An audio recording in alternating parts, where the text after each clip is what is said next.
Le soleil cognait comme un marteau sur l'enclume de l'horizon. Et Maxime, les lèvres craquelaient, s'effondra à genoux dans le sable brûlant. Tu n'es plus mon sang, avait craché son grand-père avant de faire demi-tour avec la voiture, laissant derrière lui un nuage de poussière qui étouffait les cris de sa grand-mère, non pas de remords, mais de rage. Dans ce désert aride du sud de la France, près des étendues sauvages de la Camargue transformées en mirage infernal par la canicule, Maxime comprit que l'amour, son amour pour un autre homme, venait de le condamner à une mort lente et assoiffée. Maxime avait toujours su que sa famille était un rempart de pierre contre le monde. Orphelin depuis l'âge de 12 ans. Après l'accident de voiture qui avait emporté ses parents sur une route pluvieuse de Normandie, il avait été recueilli par ses grands-parents à Paris. Louis et Marie, ces piliers de la bourgeoisie catholique, avec leur appartement haussmannien imprégné d'odeurs de messe et de pot-au-feu, incarnaient pour lui un refuge précaire. Il l'avait élevé avec une tendresse bourrue. Mais leur règle était gravée dans le marbre, la discrétion, le devoir, et surtout, l'apparence d'une normalité impeccable. Maxime, avec ses boucles châtaines et ses yeux verts hérités de sa mère, avait appris à naviguer ses eaux troubles.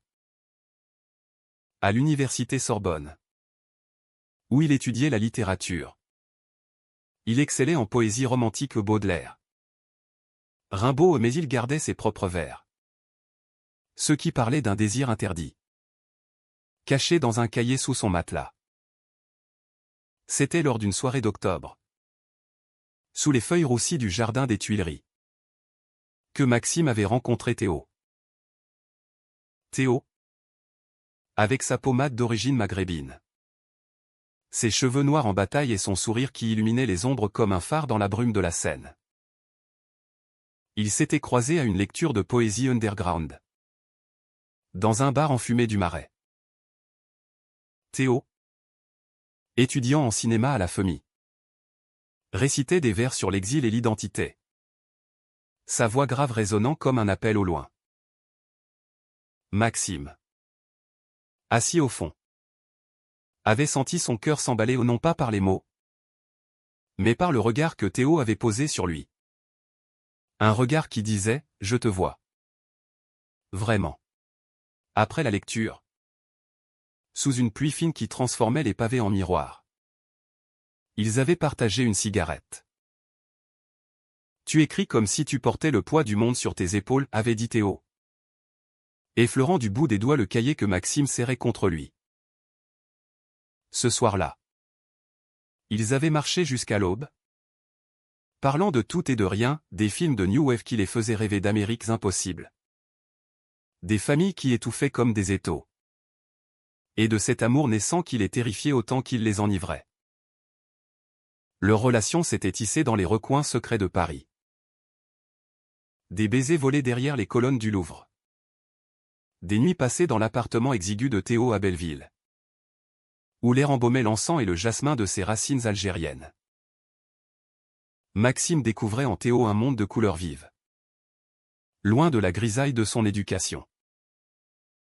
Théo, avec sa guitare usée et ses anecdotes sur les tournages de courts-métrages militants, lui apprenait à embrasser sans honte. L'amour n'est pas un péché. C'est une révolution, murmurait-il en traçant des cercles sur le dos nu de Maxime, sous les draps froissés. Pourtant, Maxime rentrait toujours chez ses grands-parents avec le poids du secret. Marie, avec ses rosaires et ses regards suspicieux, posait des questions anodines. « Tu rentres tard, mon garçon. Une fille ?» Louis, taciturne derrière son journal Le Figaro, hochait la tête en marmonnant sur la décadence des mœurs. Maxime hochait la tête, mentait, et se sentait comme un imposteur dans sa propre peau. L'hiver passa en un tourbillon de fêtes clandestines et de promesses chuchotées. Théo filmait Maxime en secret, des plans volés où il riait aux éclats. Libre pour un instant, Ou il pleurait en silence. Rongé par la peur. On s'enfuira un jour, jurait Théo. Les yeux brillants. Vers le sud. Vers la mer. Où personne ne nous jugera. Maxime y croyait. Ou du moins voulait y croire. Mais le printemps apporta le vent du changement ou de la tempête.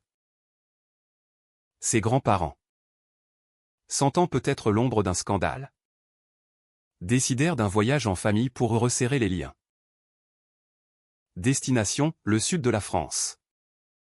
Les étendues sauvages près de la Camargue. Où Louis avait une maison de vacances. Ce sera bon pour toi. Maxime. L'air pur. La tradition, insista Marie. Emballant des paniers de victuailles comme pour une croisade. Maxime accepta. Le cœur serré. En cachant un baiser d'adieu à Théo sur le quai de la gare de Lyon. Appelle-moi tous les soirs, murmura Théo. Glissant un pendentif en argent un croissant de lune dans la poche de sa chemise. Le voyage en train fut un prélude à l'enfer. Assis dans le wagon-restaurant. Sous le cliquetis des rails. Louis discourait sur la famille comme pilier de la société. Citant des versets bibliques entre deux gorgées de vin rouge. Marie. Nerveuse. Observait Maxime avec une intensité nouvelle. Tu sembles distant. Mon chéri. As-tu des ennuis? Maxime secoua la tête. Mais son téléphone vibra, un message de Théo. Une photo floue de deux enlacés sous la pluie. Il le rangea précipitamment. Mais Marie avait vu l'éclat de l'écran. À Arles. Ils louèrent une voiture pour les derniers kilomètres vers la maison isolée. Entourée de champs de lavande fanée et de terres arides qui, en été, se transformaient en un désert miniature. La Camargue, avec ses marais salants et ses vents salés, offrait un faux semblant de liberté aux des chevaux blancs galopant au loin. Des flamants roses dans le ciel crépusculaire. Mais pour Maxime, c'était une prison dorée. Les premiers jours furent idylliques en surface. Balade à vélo le long des digues. Dîner aux chandelles où Marie récitait des prières avant le repas. Maxime appelait Théo en cachette. Se réfugiant dans la remise derrière la maison. Où l'odeur de foin sec masquait ses murmures. Je t'aime. Tu sais, disait Théo. Sa voix craquant comme du papier froissé à travers les ondes. Rentre vite. Paris est vide sans toi. Maxime riait. Mais une ombre planait. Le troisième soir, alors que la lune se levait sur les roseaux, Marie surprit Maxime en train de relire les messages. Elle fouilla son téléphone pendant qu'il dormait. Et ce qu'elle découvrit la frappa comme un coup de poignard, des photos tendres. Des mots d'amour adressés à un homme. Le lendemain matin, l'orage éclata. Ils étaient partis pour une randonnée dans les terres intérieures. Là où la Camargue cède la place à un paysage lunaire des dunes de sable blanc. Des buissons épineux tordus par le Mistral. Un désert improvisé par la sécheresse chronique. Louis conduisait la vieille Citroën. Marie à ses côtés. Maxime à l'arrière. Le cœur battant. Nous devons parler. Fiston, grommela Louis en arrêtant la voiture au milieu de nulle part. Le soleil montait déjà haut, transformant l'air en fournaise. Marie, les yeux rougis, brandit le téléphone comme une arme. C'est vrai? Tu aimes un garçon? Sa voix se brisa. Un mélange de dégoût et de désespoir. Maxime, pétrifié, hocha la tête. Oui. Grand-mère. Je l'aime. Et je suis gay. Le silence qui suivit fut plus assourdissant que le vent. Louis blêmit. Serra le volant jusqu'à ce que ses jointures blanchissent. Tu déshonores ton nom. Ton sang. Nous t'avons tout donné. Et tu nous trahis comme ça? Les mots fusaient comme des balles, abomination. Scandale? Enfer éternel. Maxime tenta de se défendre.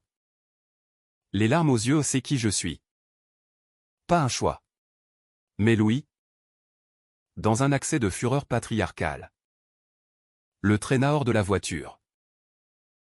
Tu resteras ici jusqu'à ce que tu comprennes. Sans eau.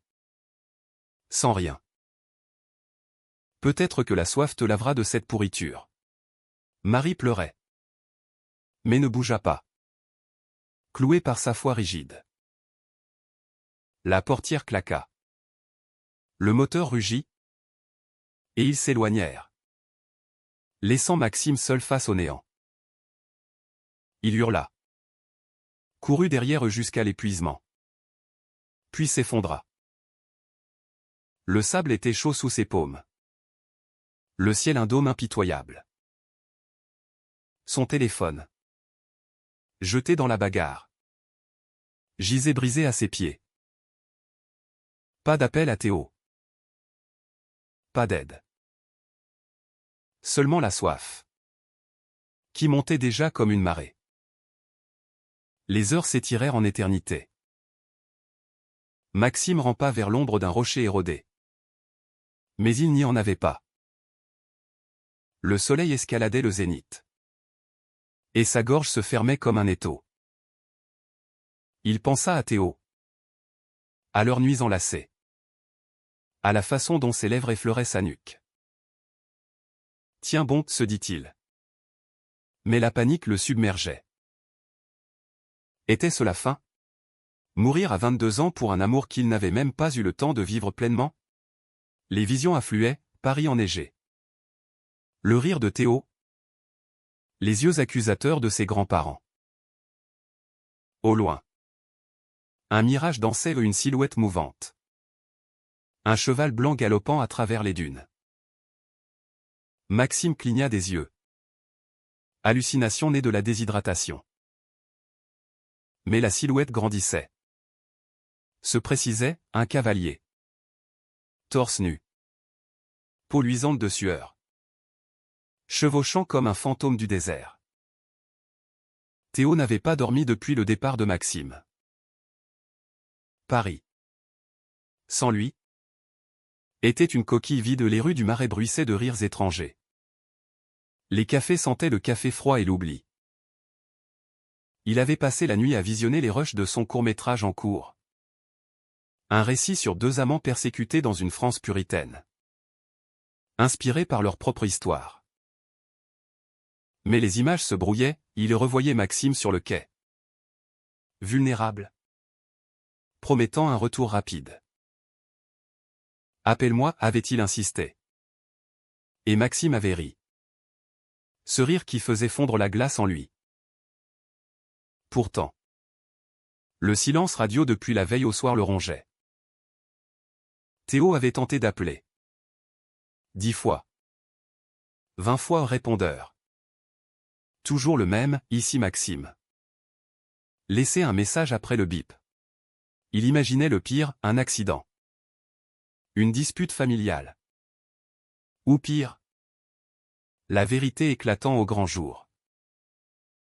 Fils d'immigrés algériens. Théo avait grandi avec le poids des tabous.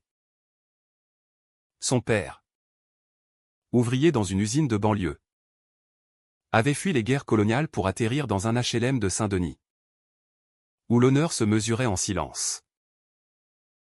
Sa mère, avec ses voiles colorés et ses contes du Sahara, lui avait appris l'amour comme un feu sacré. Mais son frère aîné, homophobe virulent, l'avait surpris un jour avec un garçon du quartier. Les coups avaient plu. Les insultes aussi, traître à ton sang. Théo s'était juré de ne jamais plier. De transformer la douleur en art. C'est ce qui l'avait poussé vers le cinéma. Vers des histoires qui défiaient les normes. Rencontrer Maxime avait été comme trouver la moitié manquante de son âme, un garçon doux. Cultivé. Qui lisait Verlaine comme d'autres lisent les prières du soir. Ensemble. Ils rêvaient d'une Amérique fantasmée, New York aux néons arc-en-ciel. Hollywood où l'amour gay était blockbuster. Pas scandale. Ce matin-là. Rongé par l'anxiété, Théo décida d'agir. Il fouilla les messages anciens. Trouva l'adresse approximative de la maison de vacances, un indice glané lors d'une conversation anodine. Arles. Camargue. Une bâtisse près des Salines. Il loua une voiture. Une vieille Peugeot cabossée. Et prit la route sous un ciel plombé. La radio crachotait des chansons de Brassens. Ironique sur l'amour libre. Théo conduisait vite. Trop vite. Le cœur battant au rythme des klaxons. À mi-chemin. Son téléphone sonna au numéro inconnu. Il décrocha. Voix tendue, allô? Une voix chevrotante. Celle de Marie, c'est toi. L'ami de Maxime ne vient pas. Il a choisi son chemin. Laisse-nous. Théo pila sur le bas-côté. Le monde tournoyant. Qu'avez-vous fait? Où est-il? Marie sanglota, il nous a trahis. Louis l'a laissé réfléchir. Dans le désert. Pour son bien. Théo hurla dans le vide, vous l'avez abandonné? Sans eau? Vous êtes des monstres. Il raccrocha. Démarra en trombe. Direction les terres arides. Pendant ce temps. Dans le désert. Maxime luttait contre l'oubli. Le sable collait à sa peau comme une seconde peau. Râpeuse et impitoyable. Il avait essayé de creuser pour trouver de l'humidité. Mais ses ongles s'étaient brisés sur la terre dure. Les visions revenaient, Théo. Nu sous la douche parisienne. Riant aux éclats, ses grands-parents. Jeune et amoureux sur une photo jaunie. Avant que la rigidité ne les momifie. Était-ce l'hérédité? Maxime. Descendant d'une lignée de colons bretons. Portait-il en lui cette intolérance qu'il haïssait? La soif le faisait délirer, il entendait des voix.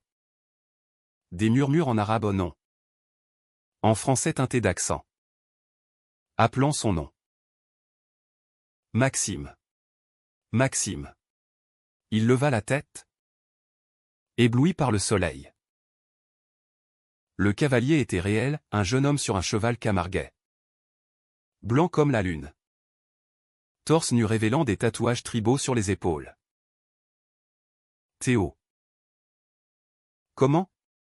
Pourquoi ici? Théo sauta à terre. Courant vers lui. Sable volant sous ses pieds nus. Maxime. Mon Dieu. Qu'est-ce qu'ils t'ont fait? Il s'agenouilla. Versa l'eau de sa gourde sur les lèvres gercées de Maxime. Qui but avidement.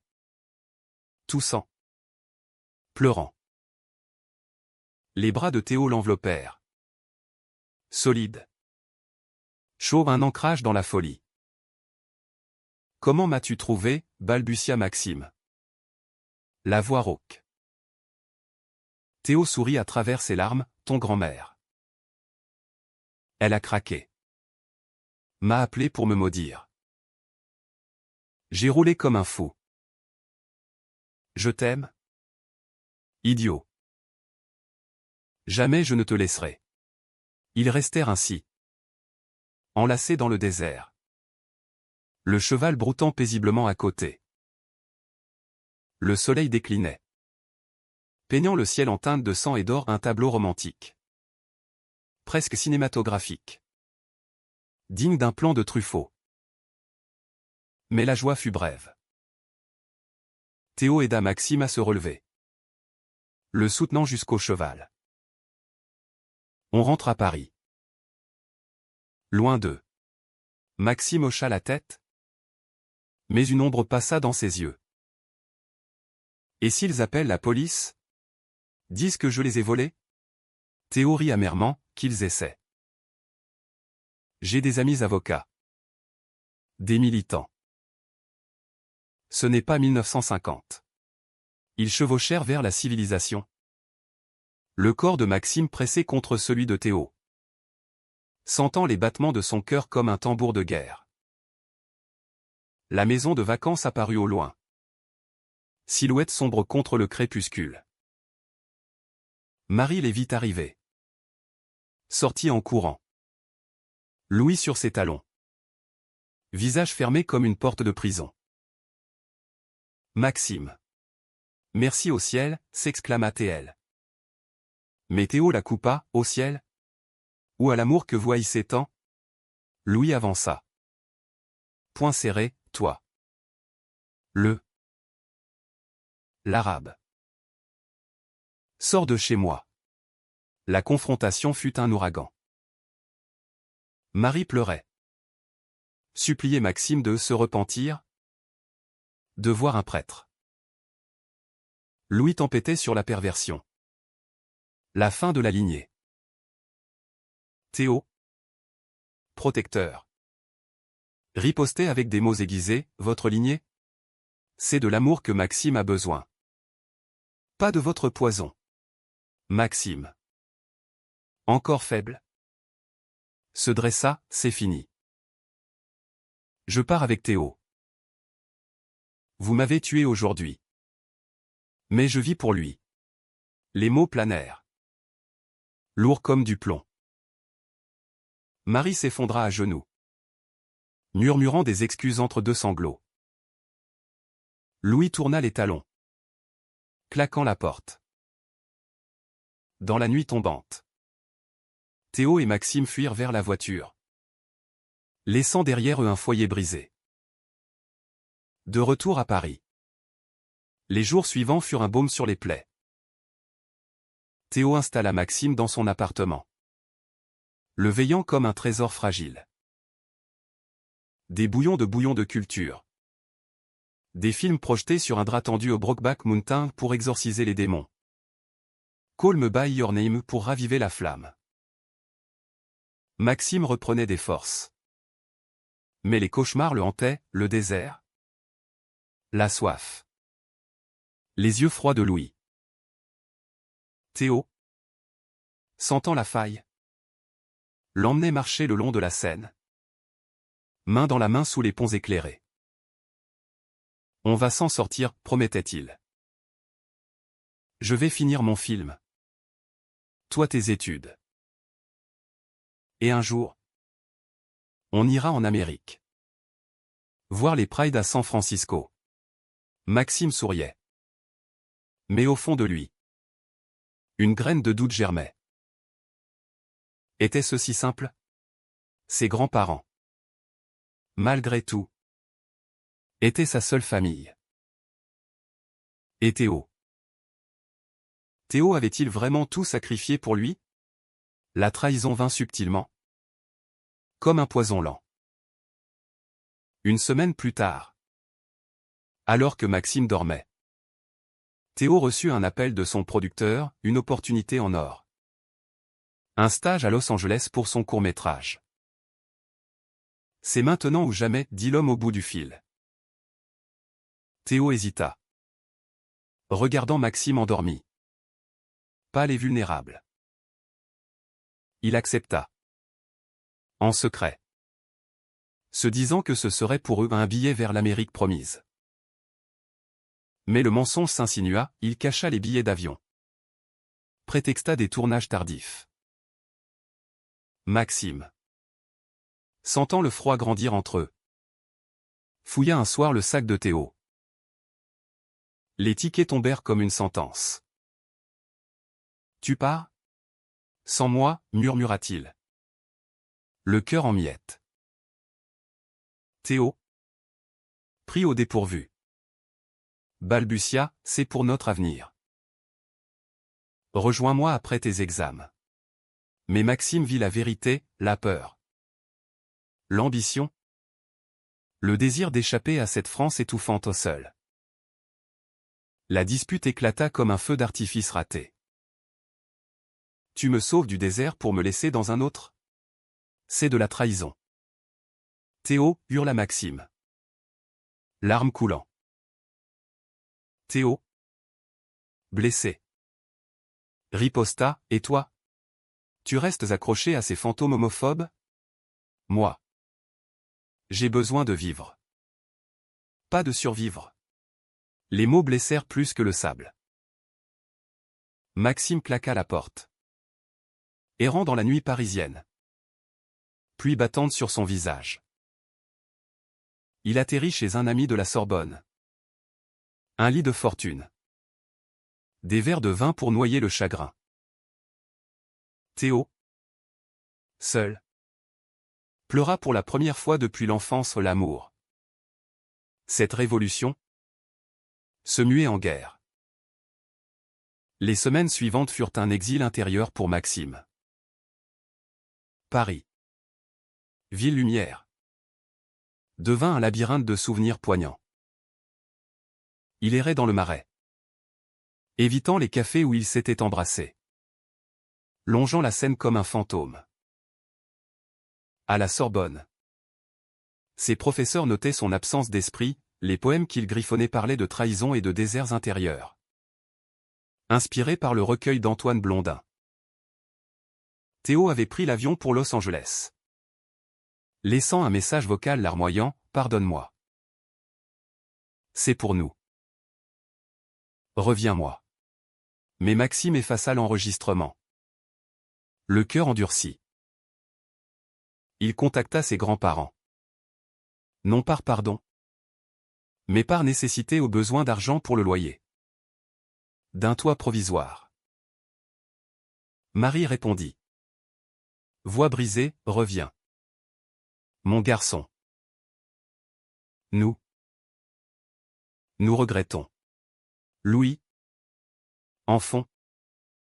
Grogna un Dieu merci. Maxime accepta. À contre-cœur. Retournant dans l'appartement haussmannien comme un prisonnier gracié. La réconciliation fut un théâtre d'ombre.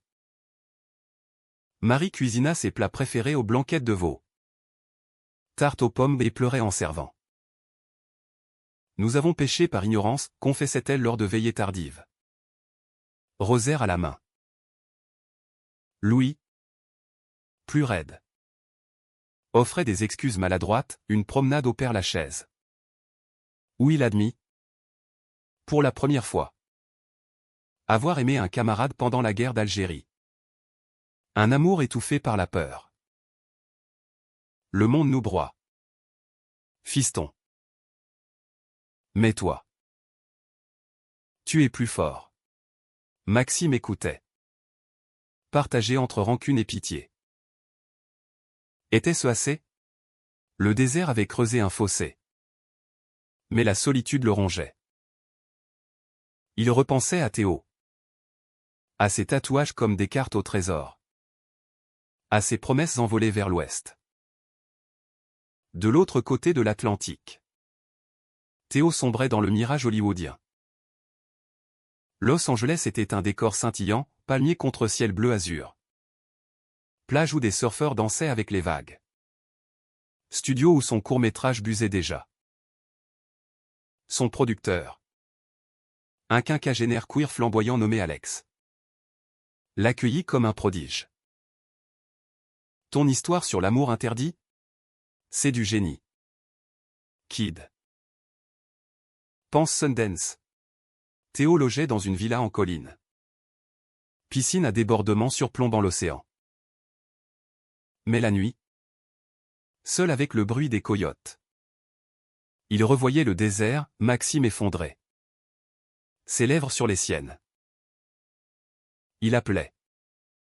Message sans réponse. Je t'aime. C'est une pause. Pas une fin. Alex? sentant sa détresse. L'emmenait en soirée, Pride After Party. Bar gay où les corps se frôlaient sous des néons roses. Théo buvait. Dansait. Embrassait même un baiser fugace avec un acteur en herbe. Pour oublier. Mais au matin, la culpabilité le dévorait. Était-il un traître?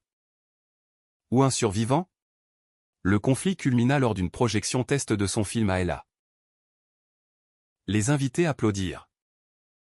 Mais Théo, sur scène, dédia l'œuvre à Maxime. Mon désert et mon oasis. Les mots, diffusés en live sur Instagram, parvinrent à Maxime via un ami commun. Assis dans la cuisine de ses grands-parents, il regarda la vidéo, cœur serré. Théo, amaigri, vulnérable sous les projecteurs, prononçant son nom comme une prière. Marie, entrant avec un thé. Vit l'écran, c'est lui? Celui qui t'a brisé. Maxime hocha la tête. Et pour la première fois, elle posa une main sur son épaule. L'amour n'est pas linéaire. Mon chéri. Comme la foi. Il exige du pardon. Ces mots, simples, fissurèrent la carapace de Maxime. Il rappela Théo ce soir-là. Voix tremblante, reviens. Où je viens. Théo ne se fit pas prier. Il largua le stage. Ignora les cris d'Alex au tu fous tout en l'air pour un mec? Et prit le premier vol pour Paris. L'aéroport Charles de Gaulle bruissait de retrouvailles, Théo, jeté dans les bras de Maxime, pleura comme un enfant. Pardonne-moi. J'ai fui. Comme un lâche. Maxime. Les yeux humides. Murmura, on fuit tous. Parfois. Mais on revient. Ils rentrèrent chez Théo, où l'appartement sentait encore le jasmin fané. Cette nuit-là, leur réconciliation fut un feu doux, corps entrelacés. Murmure d'excuses. Promesses scellées dans la chair. Le matin, sous un soleil timide, ils parlèrent avenir, pas d'Amérique immédiate, mais d'une France à conquérir. Théo soumit son film à un festival de Cannes, Maxime écrivit un essai sur l'amour queer dans la littérature française, publié dans une revue underground. Pourtant, le passé n'était pas mort. Louis et Marie, apprenant le retour de Théo, exigèrent une rencontre. Pour clore le chapitre, dit Louis au téléphone. Voix adoucie par le remords. Maxime accepta, traînant Théo dans le salon haussmannien. La scène fut un bal étendu, Marie offrit du thé. Louis serra la main de Théo avec raideur bienvenue. Jeune homme. Puis, les mots coulèrent, excuses pour le désert. Aveu de peur héritée de l'après-guerre, où l'homosexualité était crime. Théo, magnanime, parla de son propre exil familial. De ponts à rebâtir. L'amour n'efface pas les blessures, mais il les guérit. Marie pleura. Louis hocha la tête. Au départ, un geste inattendu, Louis glissa une enveloppe à Maxime pour vos études. Et pour lui, un chèque et un regard nouveau, acceptation fragile. La vie reprit. Tissée de joie simple. Été à la Camargue. Non plus comme prison, mais comme havre randonnée avec Théo sur les dunes, où il se jurait fidélité sous les étoiles. Hiver parisien. Projection de films militants, où Maxime lisait ses poèmes en ouverture. Mais le vrai test vint avec le Festival de Cannes. Le court-métrage de Théo, Désert d'amour, fut sélectionné ou une fable sur un jeune homme abandonné pour son orientation, sauvé par l'amour nomade. La projection fut un triomphe, standing ovation. Critiques élogieuses dans Libération. Maxime. Au premier rang. Applaudi jusqu'aux larmes. Sur le tapis rouge. Main dans la main. Ils posèrent pour les flashs symboles d'une France en mutation. Où l'amour gai n'était plus mirage. Pourtant. Sous la gloire. Des fissures persistaient. Théo reçut des offres d'Hollywood, Maxime. Une bourse pour un master à New York. On choisit ensemble Jureril.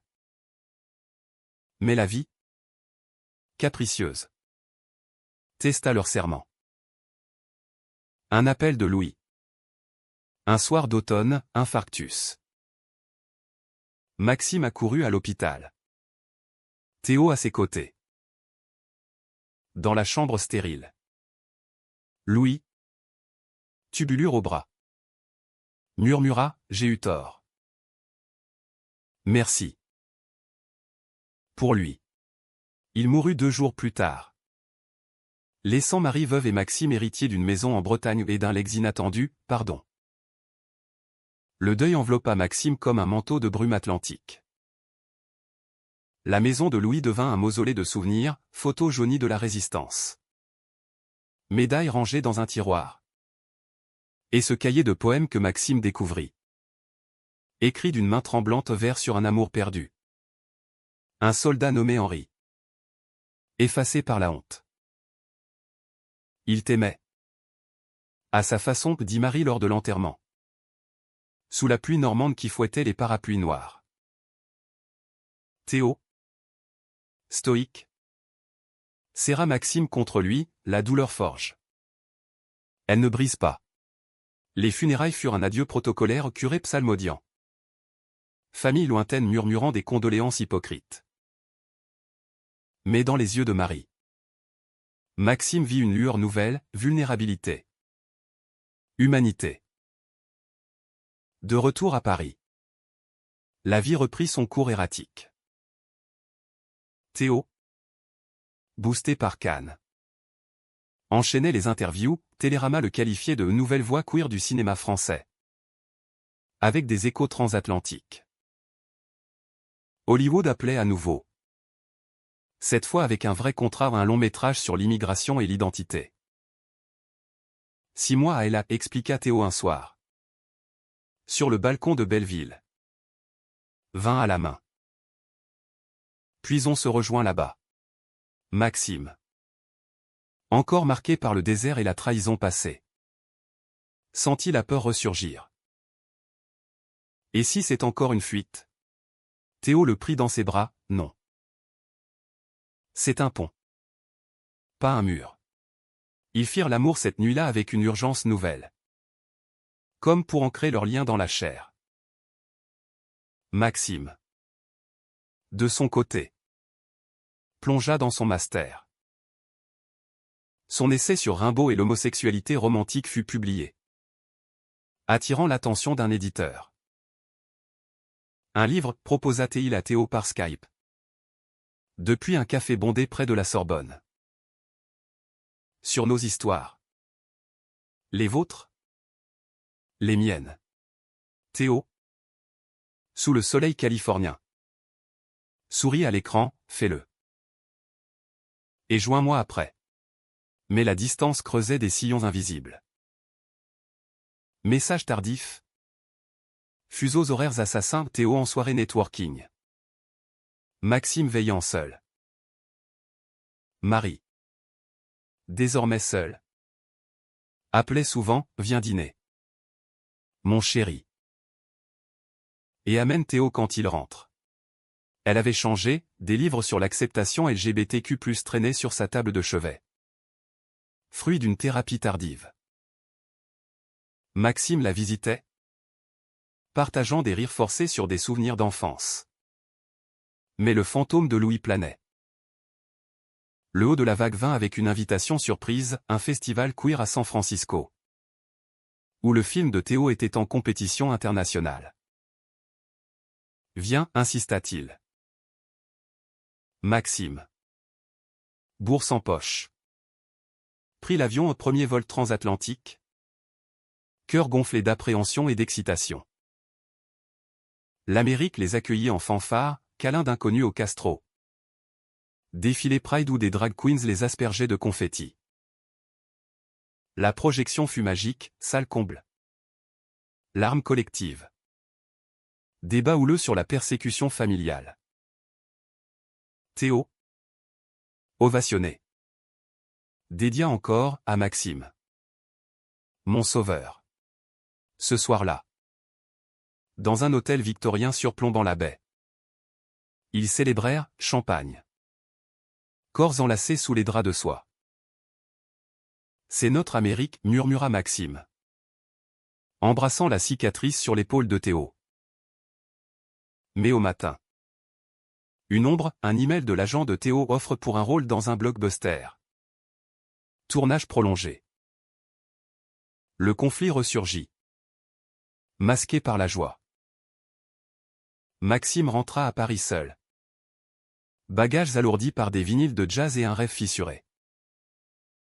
Marie l'accueillit avec un gâteau. Mais ses yeux scrutaient, tout va bien? Il mentit. Sourit. Les mois passèrent en routine amère, Théo sur grand écran dans des pubs Netflix. Maxime enseignant la littérature à des étudiants blasés. Les appels devinrent rares, Théo, noyé dans les fêtes d'Hollywood, promettait, bientôt. Puis, la trahison frappa comme un éclair.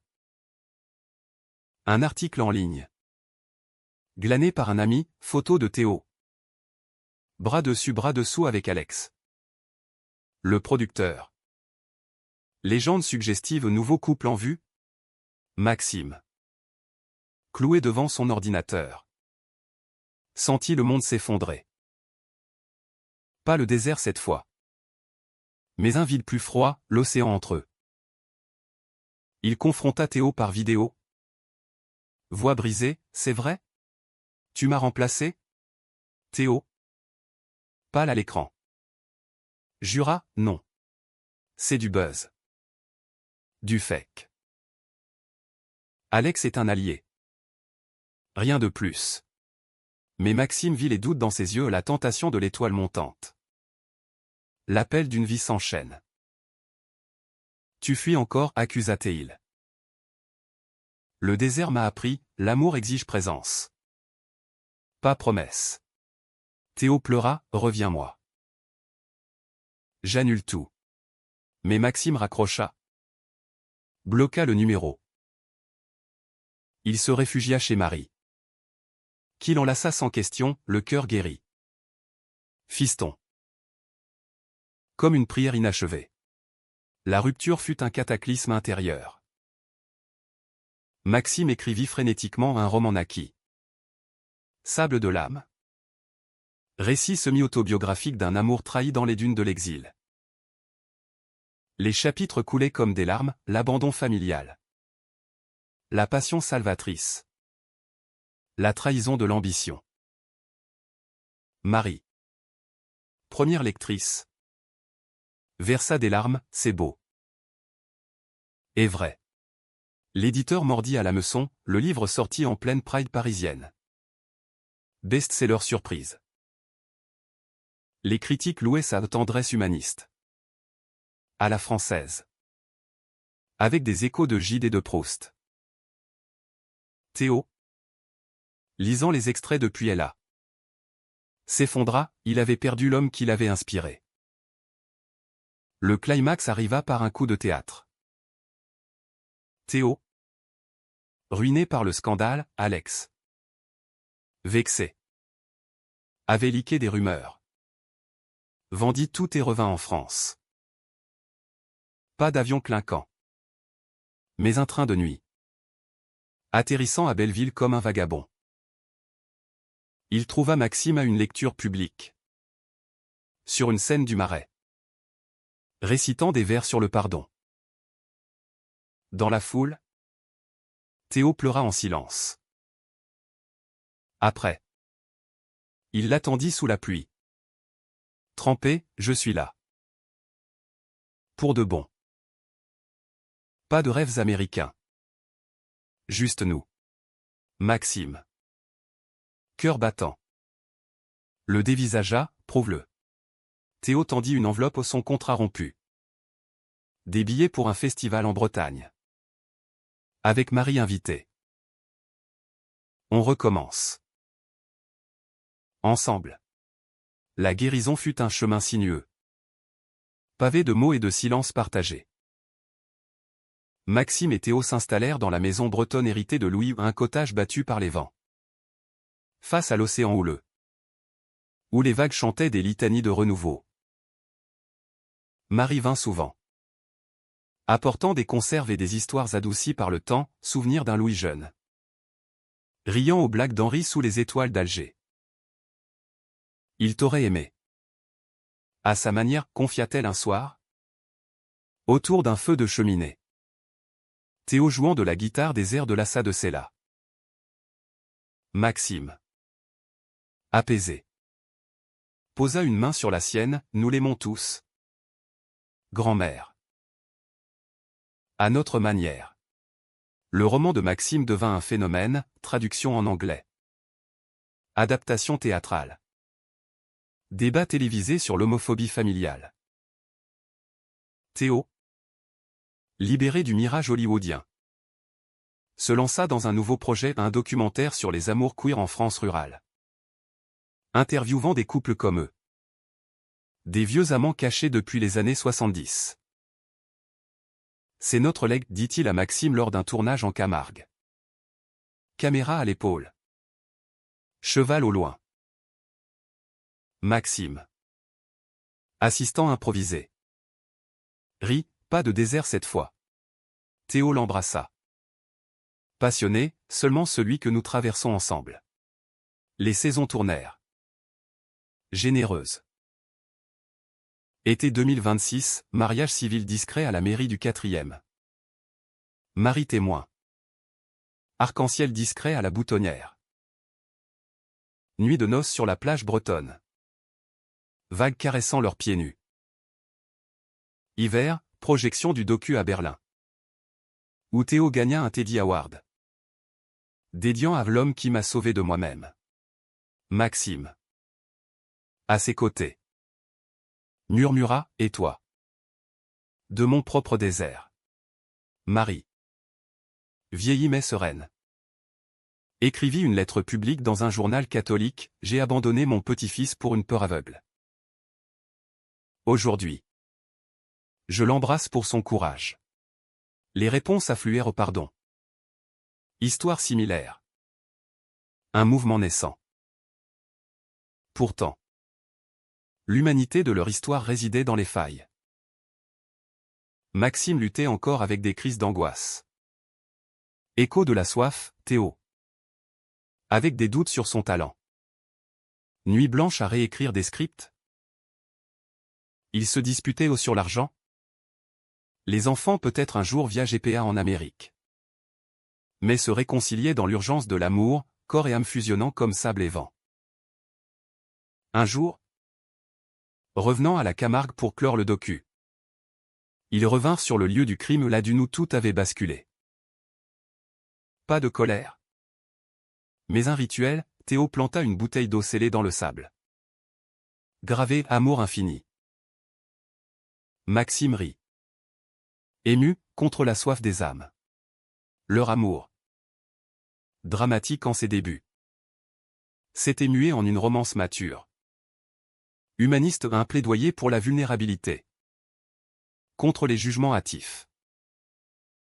En 2028. Alors que Théo tournait son premier long-métrage et Maxime publiait un second roman. Ils adoptèrent un chien errant trouvé sur une route pluvieuse, symbole de sauvetage mutuel. Marie. Désormais grand-mère posthume de Louis. Tricotait des écharpes pour le futur. Parlant d'adoption ou de famille élargie. La vie est un désert, dit-elle un soir. Mais avec de l'eau, l'amour on traverse. Et ainsi, sous les cieux changeants de France, Maxime et Théo marchèrent, main dans la main, vers un horizon non plus mirage, mais oasis réelle. L'amour, cette révolution personnelle, avait triomphé au non sans cicatrice, mais avec une tendresse infinie, humaine jusqu'à l'os.